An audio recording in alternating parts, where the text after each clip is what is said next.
Museum friends, welcome. This is Gayla Keesee, Education Manager here at the Augusta Museum of History. And I am so happy that you have joined us for Monday at the Museum. Today we have a very special program for you.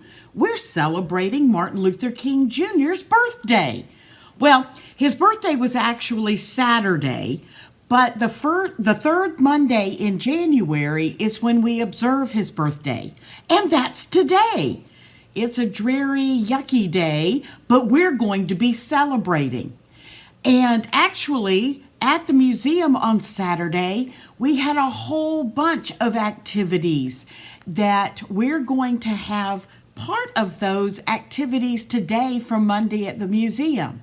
We had a special performance by Joseph Washington about a civil rights activist here in Augusta. And he's going to be talking about what it was like to grow up and what he did and the activities that he did similar to Martin Luther King.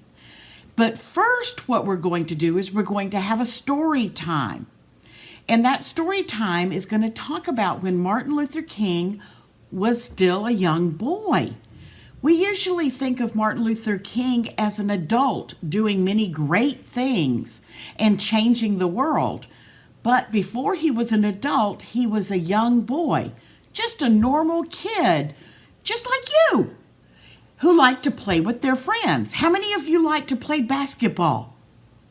What about football? Do any of y'all do roller skates? Well, Martin Luther King did. And so we're going to learn about Martin Luther King as a young child. Guess what? Did you know that we can do important things too? We all have the potential to be great and to make a difference. So let's learn more about Martin Luther King as a young boy and when he wore roller skates. So, let's get started with when Martin Luther King Jr. wore roller skates. It is by Mark Weakland, and it is illustrated by Patrick Ballesteros. When Martin Luther King Jr. was 8 years old, a woman in a department store lunged at him and slapped him. "You stepped on my foot!" she yelled. Martin didn't know the angry white woman standing in front of him, but he stayed calm. Although he was shocked, he simply walked away. Martin was a child who learned to overcome difficulties without violence. Like his mother, he was gentle and caring, and like his father, he was determined and fearless. Martin drew on these childhood traits as he grew up. He became a leader admired by millions of people around the world. So, what kind of person was Martin when he was a child? He was like his mother, gentle and caring, and like his father, he was determined and fearless. Do you have any of those traits? What kind of traits might you share with Martin Luther King? Think about it as we read more. It was January 15th, 1929. In the hallway outside his bedroom, Martin Luther King Sr. was nervously pacing. His family called him Daddy King. Inside the bedroom, his wife was giving birth. Daddy King leaped with joy when he found out that the baby was a boy. No one knew then that this small child would become a great man. The Kings named their son Michael after Daddy King. But a few years later, Daddy King changed both his name and his son's name to Martin. Martin's parents gave him a wonderful life. He lived in a comfortable home. He had a younger brother and an older sister to play with. So he's in the middle, right? He's a middle child. How many of you are middle child? Yes. And he had loving adults all around him, including his grandparents, who lived in the same house. Do any of you have grandparents that live in the same house with you? Or maybe an aunt or an uncle? Daddy King was a minister, and his sermons and his interest in civil rights helped shape Martin's beliefs early on. Martin's mother taught him to believe in himself. You are as good as anyone, she said. And that is true for all of us, right? In Martin's family church was an important part of life. Once his father hosted a guest preacher from Virginia. The man talked to folks about joining the church, and Martin's sister was the first one to sign up. When he saw her joining, little Martin decided to join too. "You're only 5 years old," said the preacher. "I'm not going to let my sister get ahead of me," Martin said. "I'm joining next." Martin's family lived in a 12-room house on Auburn Avenue in Atlanta, Georgia, not very far from us. The house was the center of Martin's universe. In the backyard, he played with kids from the neighborhood. He roller skated and biked up and down Auburn Avenue with his friends. How many of you have a bike? Do you like to go biking in your neighborhood? What about roller skates? That's not something we do very much anymore, but that was something that Martin did with his friends. At school, Martin got along with the other children, but there was a school bully. How many of y'all have a bully at school? When that bully hit him, Martin refused to fight back. He knew that violence was not the answer.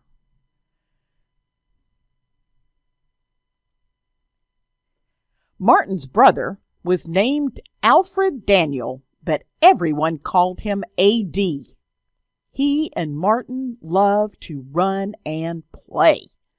They played football and baseball, and they played basketball at the fire station near their house. Because of racial segregation, no black men or women worked there. But at the station, kids of different races all played together. So what were some of the things that Martin and his brother did? They ran, good, and they played around. And at the station, they played football and basketball and baseball, right? Now, one of the things they talked about was different colored people, different races, all played together, and they all had fun together. So even though we're different in many ways, maybe skin color or hair color or eye color, or maybe we're different heights or weights, or we have different families, or we're different ages, we are all the same because we are all people who want to be treated nicely. We need love. We eat food. We drink water and more. So think about What are some other ways that all people are alike? Every evening the king sat down to eat dinner together. Martin's father insisted that no one eat until he got home. When Daddy King got home late, the kids thought they were starving, but they still couldn't eat. First, they had to recite a Bible verse. The boys were smart. The verse they often picked was just 2 words. Jesus wept. "It's the shortest verse in the Bible," said Martin with a grin. How many of y'all sit down and eat together? I don't see any cell phones at that table. That was long before we had those. Martin often played with a boy from the neighborhood. It didn't matter to Martin that the boy was white. The 2 of them were good friends. One day, the boy's father told his son that he could no longer play with Martin. Martin did not understand why the boys couldn't be friends. "Why?" he asked Daddy King. "Why did his father say we can't play together?" Martin's parents told him about race and segregation. They told him that black people were often treated terribly. Martin was shocked. He decided he should hate white people. "You should not hate the white man. It's your duty as a Christian to love him," said his parents.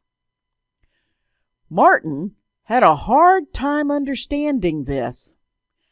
How can I love a race of people who hate me and who are responsible for breaking me up with one of my best childhood friends?"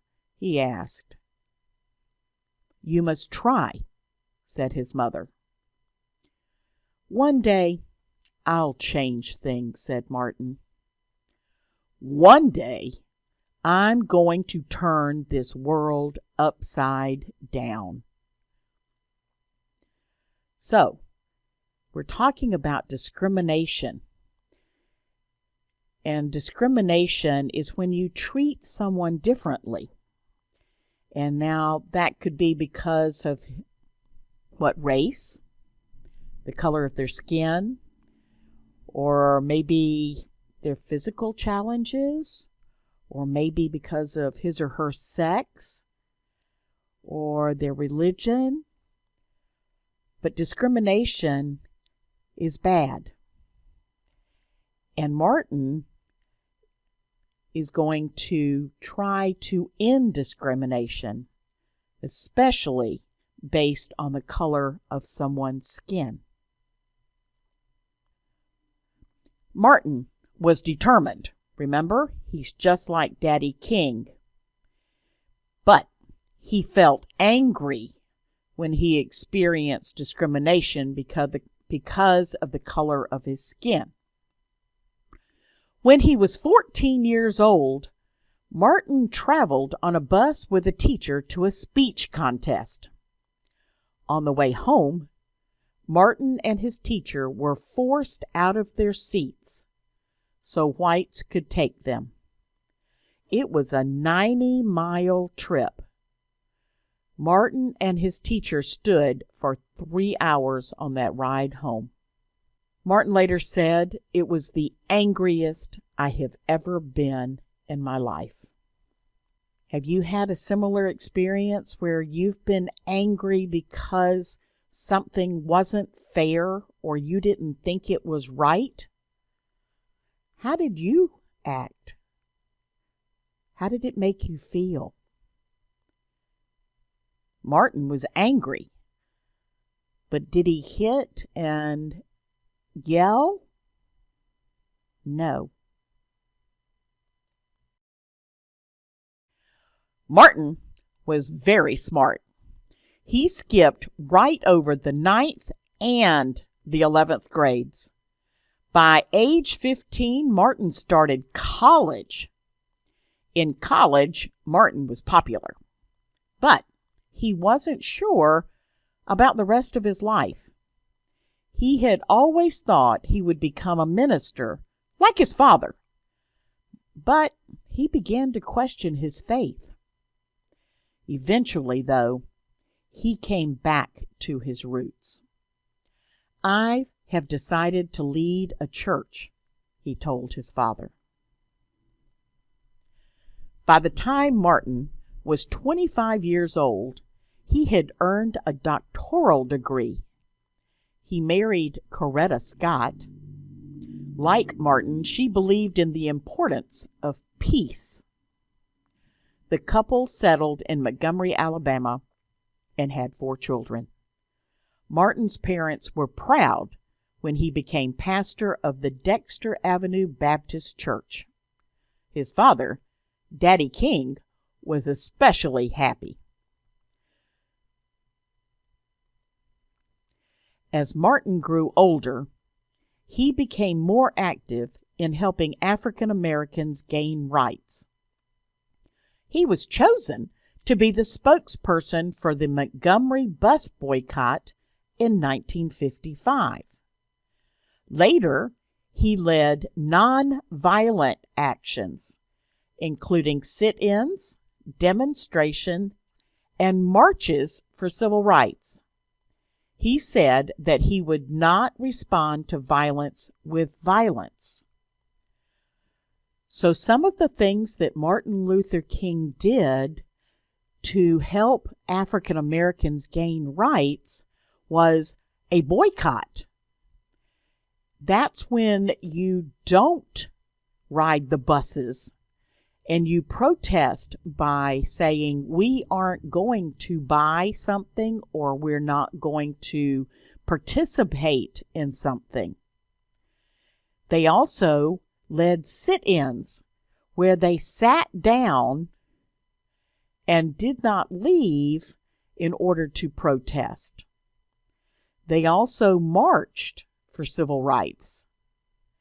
And one of the biggest marches was in Washington, D.C. Martin gave some of the most memorable speeches in American history. In 1963, he gave his famous "I Have a Dream" speech before 200,000 people in Washington, D.C. That's a lot of people, isn't it? In his speech, Martin said, "I have a dream that my 4 little children will one day live in a nation where they will not be judged by the color of their skin, but by the content of their character." So he's still talking about what his dreams are. Remember, early he said he was going to turn the world upside down. And this is one of the ways that he's going about doing that. Throughout his life, Martin Luther King Jr. fought peacefully for civil rights. He also focused on helping the poor and on world peace. In 1964, Martin received the Nobel Peace Prize for his efforts, one of the biggest prizes for making a difference, but doing it peacefully. In 1964 and 1965, 2 different years, he played an instrumental part in securing civil rights and voting rights for all African Americans. In 1968, Martin Luther King, though, was shot and killed in Memphis, Tennessee, at the age of 39. Throughout his life, Martin Luther King held tight to the traits that he developed as a young boy. Remember what those were? Gentleness, caring, fearlessness, determination. By staying true to himself, he became a great leader. So let's think about what we can do in some of the traits that you think are important to being a leader and to being somebody who can make a difference.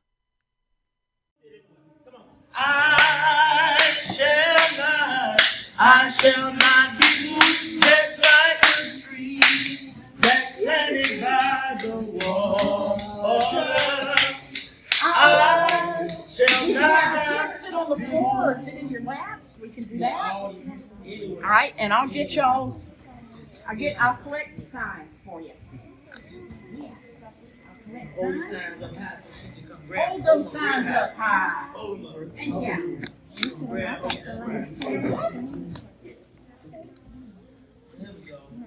go.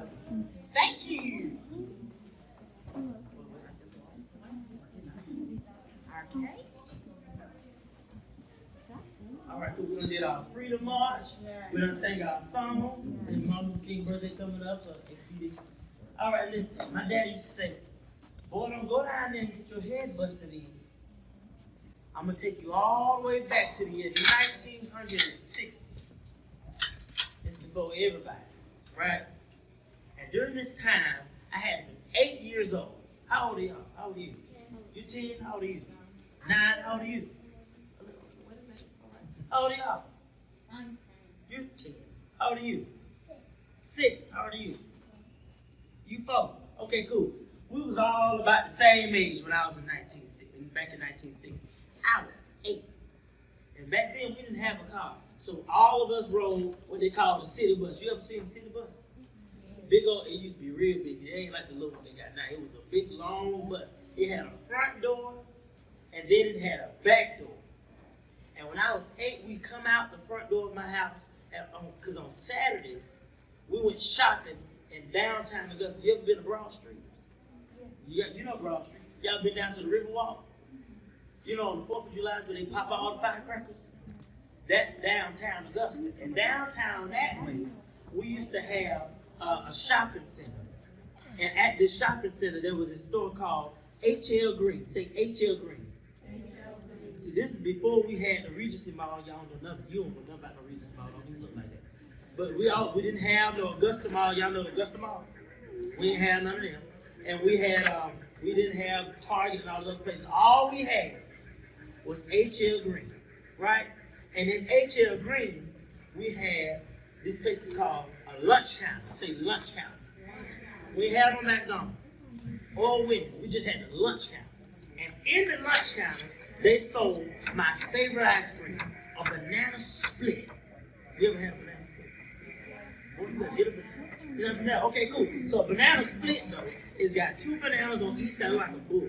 And they had about 3 scoops of vanilla ice cream, and then they cup chocolate syrup in it, and then they put a nice cherry on top. All just for me. And I could only have it once a month, a whole month. So finally, me, my mama, and my daddy, we came out the front door of my house to the bus stop. And when we were walking, my daddy used to quote his favorite poem. Now you might know this poem. My daddy had the smoothest voice. It was smooth as my mama's quilts, and it was cold as a winter's night. My daddy used to sound like Mufasa. You know, from Lion King? Yeah. Simple. Literally disobey. Right? That's my dad. That my dad used to sound just like that. He used to sing, lift every voice and sing, till earth and heaven ring with the harmonies of... That's how Mufasa sang. He sang, that's how Mufasa sang, just like I did. Wasn't that good? Anyway, that's how Dad used to sound now. And we would go to the bus stop, right? And we would wait for the bus to come by. And finally, a bus turned. And I said, there go the bus. Say that.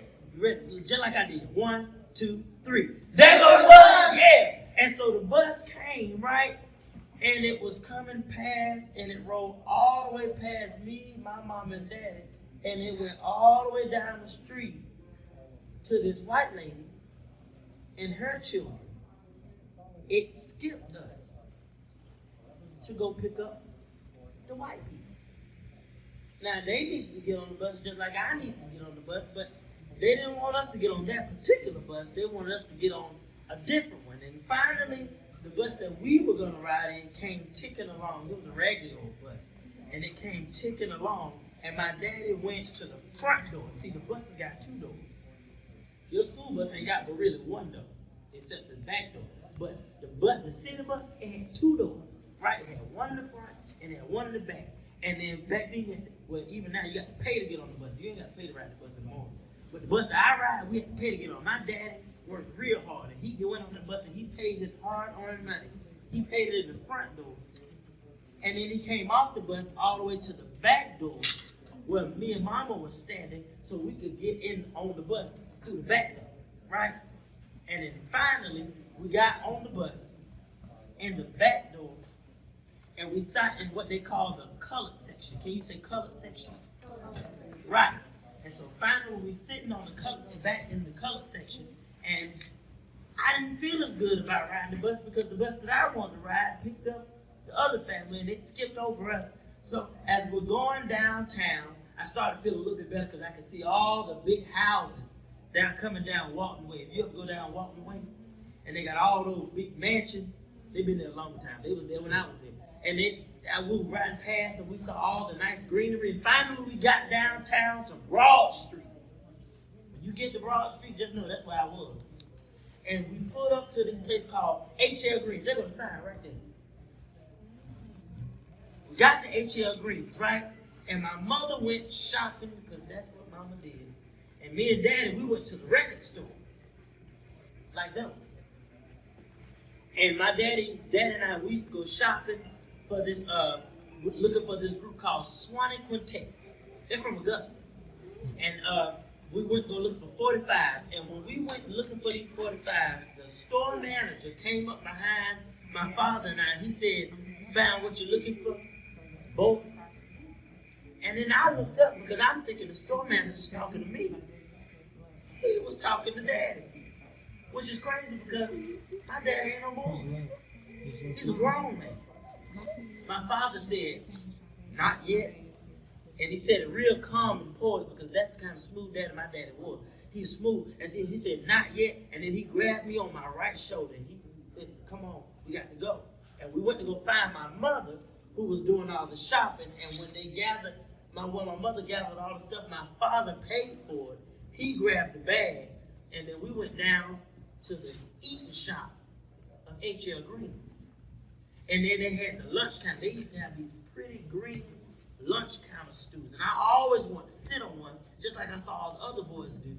And so I could have my banana split. But they told us that we couldn't sit there. We had to go sit across the restaurant in this hot and heavy and muggy section.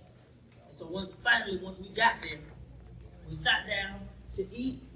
In this hot section, and my banana split started to melt. And while it was melting, I asked my mother, could we sit at the lunch counter? And my mother told me to be quiet. She squeezed my hand, right? And when she squeezed the hand, she said, "Be quiet." And when my daddy asked her for a burger, she said to my father, "We ain't serving colors today." And so me, my mama, the burger that we never got, and my banana split, and my daddy had to get up and get on out the store. Because that day, black folks couldn't eat at H.L. Green's, that particular day. Well, time went on, and I turned 12 years old. And I was a defiant little 12-year-old. And I put the capital D in defiant. And once I got old enough to understand exactly what was going on, it made me even more bitter inside. So finally, I grew up from 12, and then I went on to high school, and I went to the Lucia Craft Lane in high school, the pride of Augusta. Now, you know what Big Lane is, down on Lane Walker Boulevard. I'm LC, I went to Lane. And so after I graduated from Lane, I went to the illustrious Payne College. And when I got to Payne, I organized and got active. I got all my friends together, and we did a move on Augusta. Wasn't just no any move either. This is what we call the civil rights movement, and we planned and organized on campus and off campus. And when we planned off campus, we went down into the basement of the Great Tabernacle Baptist Church. And we planned on how we were going to make life better for me, my kids, and my grandchildren and their children. And so finally, after we organized, we went and we demonstrated down at H.L. Green's, because I had not let it go since I was 8 years old when they put us out of there. And when I got down at H.L. Green's, I sat at the lunch counter and I ordered a banana split again. But this time, sitting at the lunch counter is still prohibited, right? But we sat there anyway, me and my crew. And so finally, they told us that they weren't going to serve us, and they asked us to leave the establishment. We said we'd leave after we get our banana splits. So finally, they called the police and everything else. And when they called the police, I went to jail. Went to jail. When I got out, you know what I did? I went back to the lunch counter because it wasn't over until I got what I was looking for. Well, anyway, time moved on. Time moved on, and 1970 came along. And this powder keg, this tense environment we had in Augusta was starting to build up. And finally, it came to a big explosion. We rioted in the streets, all downtown. It came to it. Now, we didn't want it to be that way, but it was going to be that way because we wanted equal rights. And we had opposers who didn't want us to have them. So it all came to head and blew up. And after that, we got what we were looking for. Equal rights, civil rights, under the law. And then, at the end of it all, we sang this other song. We shall overcome. Help me do it. We shall overcome. We shall overcome someday. Oh, deep in my heart, I do believe that we shall overcome someday.